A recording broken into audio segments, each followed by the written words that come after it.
Hello and welcome to StudyIQ English. Today we talk about a topic that has been dominating news, the newspapers, controversies across the last 1 week. With reference to the Great Nicobar Island, central government has very ambitious plans. It wants to create the Great Nicobar Island project by creating expensive transshipment ports, airports, townships, power plants in order to modernize the area to create better connectivity and industrial growth. At the same time, the tribals are not happy about it. It is the local people who complain that they have not been given any promise of rehabilitation and neither do they know when shall they get the compensation for all the forests that they need to vacate. Massive hectares of land will have to be vacated and deforestation will have to happen in the process. So, today, the question is once again, is it good to create infrastructural development in a sensitive area like the Great Nicobar Island? Or is it good to understand the fact that tribals are dependent on these forests and no amount of infrastructural growth will change the lives of these tribals for the better? In this regard, we discuss the difference between 5th and the 6th schedules of the Constitution, a much demanded topic that the students really wanted to know, and hence here it is. So please understand that India, which has about 8.6% of total scheduled tribal population, as per the 2011 census data, also has a very varied distribution of these tribes. The tribes are located not only in the northern hilly states of Uttarakhand, Himachal, Sikkim, as well as Rajasthan, Gujarat, Odisha, Jharkhand, Chhattisgarh, Madhya Pradesh, but majorly also in other northeastern states. Spatially, they are spread across India, particularly northeast and central India. But all these tribes are very unique in their own way. Some are known as the denotified tribes, the DNTs. Some are the particularly vulnerable tribal groups. Some who already have assimilated into the society, but still they are victims of vulnerability, poor salary, no regular source of livelihood, malnourishment, and hence economic backwardness. So, what then is the difference between the 5th and the 6th schedules? Please understand that both these schedules of the Constitution actually talk about tribals only. Both are devoted to administration and management of tribal areas. But there is a technical difference between them, extremely important for your GS paper 2 social justice, vulnerable communities. Now, it is the part 10 of the Indian Constitution which contains provisions regarding to scheduled and tribal areas. The articles which are associated with them are Articles 244 to Articles 244A. All these say that it is the Indian President who has the power to declare a given piece of land as scheduled area. But does it mean that scheduled area and tribal area are the same things? Not exactly. There is a difference. When we talk about scheduled areas, these are areas which are identified by the Indian Constitution. Please understand the word schedule is a constitutionally created word. Scheduled tribe. There are many tribes in India, but not all are scheduled. Only the ones which Constitution identifies are scheduled. There are many castes in India who are experiencing backwardness, but not all of them are scheduled castes. The ones that Constitution identifies through a presidential order are considered as scheduled caste. So scheduled is a constitutional administrative category.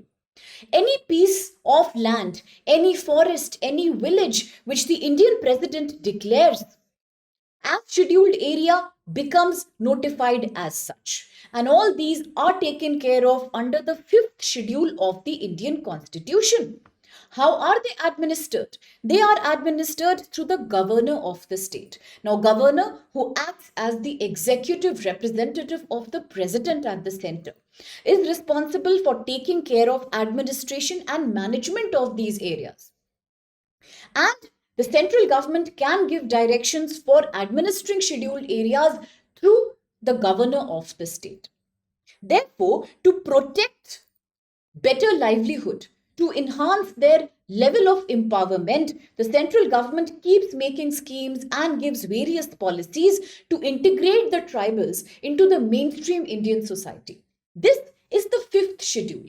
Now, when you say fifth schedule, please understand that tribals are there in Jharkhand, tribals are there in Chhattisgarh, tribals are there in Madhya Pradesh, Uttarakhand, Himachal.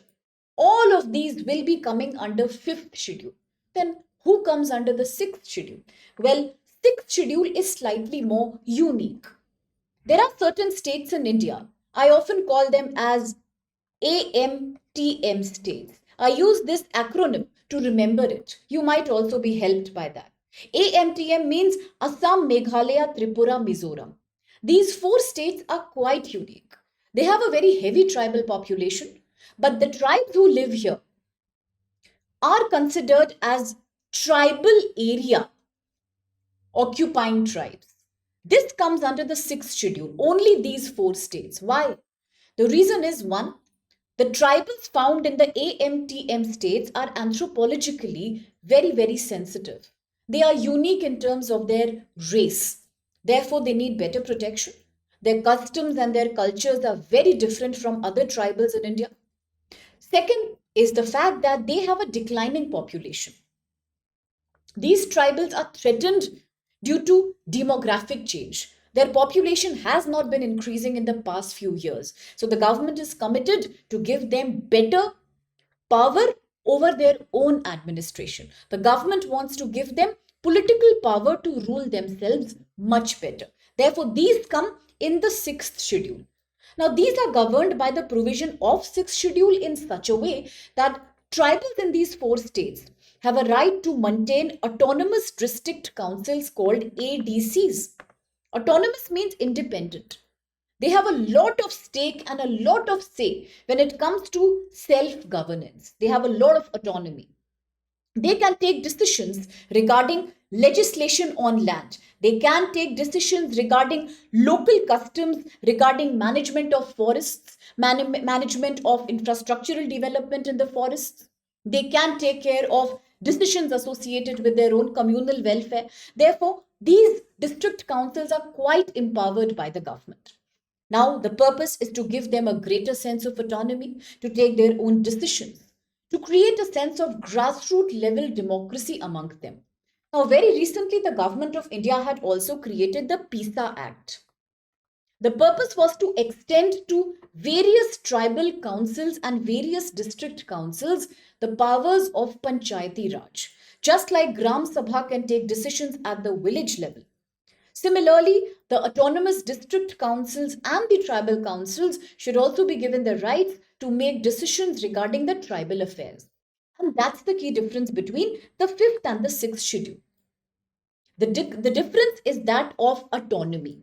Whereas in the case of fifth schedule states, it is always the central government and the state government that have a bigger role to play. But when it comes to the management of states and tribes under sixth schedule, it is always the district autonomous councils that have a much better role in administration and much more power in management. Okay. The another difference is that whenever you talk about the fifth schedule of the constitution, you are talking about tribals in states like Jharkhand, Odisha, Chhattisgarh, Andhra, Telangana, and others. But when you talk about sixth schedule, you are only talking about tribal areas which are occupied under states called AMTM, that is Assam, Meghalaya, Tripura, and Mizoram. So that's the key difference between them. And with that, in this map, it's quite visible that why the government needs to give so much special protection to certain states that are considered as unique, because their cultures, their customs are not like other tribes. They need better protection because ultimately it's also about protecting India's cultural diversity. Owing to globalization and homogenization of culture, today many tribes are getting integrated into the mainstream. Originally, the tribals were not supposed to have a religion like Hinduism, Islam, or Christianity. Then began the big, fast pace of religious conversion for the tribals. Then came a spree of industrialization. The tribals had to be relocated from their own forest areas. Out of dire necessity, the tribals then became a part of village economy, and then slowly they got converted into other religions, and hence they took up mainstream culture.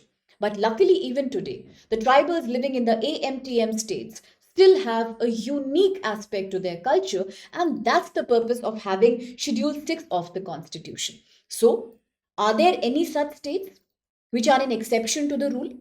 I just told you that all the tribal states are managed under the 5th and the 6th schedule. But is there an exception here?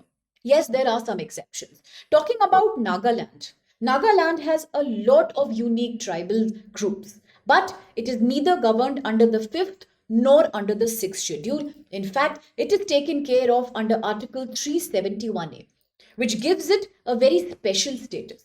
No act of parliament regarding religion, culture, traditions of the Naga community applies to the state until the state assembly agrees to the same. So this is unique here. Similarly, you have Ladakh. Ladakh is unique too. We all know it was 2019 when Jammu Kashmir was split, and then today we have a separate union territory known as Ladakh. Okay, but Ladakh again doesn't come under the 5th or the 6th schedule, because until 2019 it was a full-fledged part of a state. So therefore it is not given any kind of provision of a district autonomous council like other states in the 6th schedule, and that also becomes a point of contention. Today there are so many tribal groups in Ladakh who want Ladakh to become a part of 6th schedule because they want to get the protection, autonomy, reservation and benefits that otherwise Schedule 6 states are getting in India.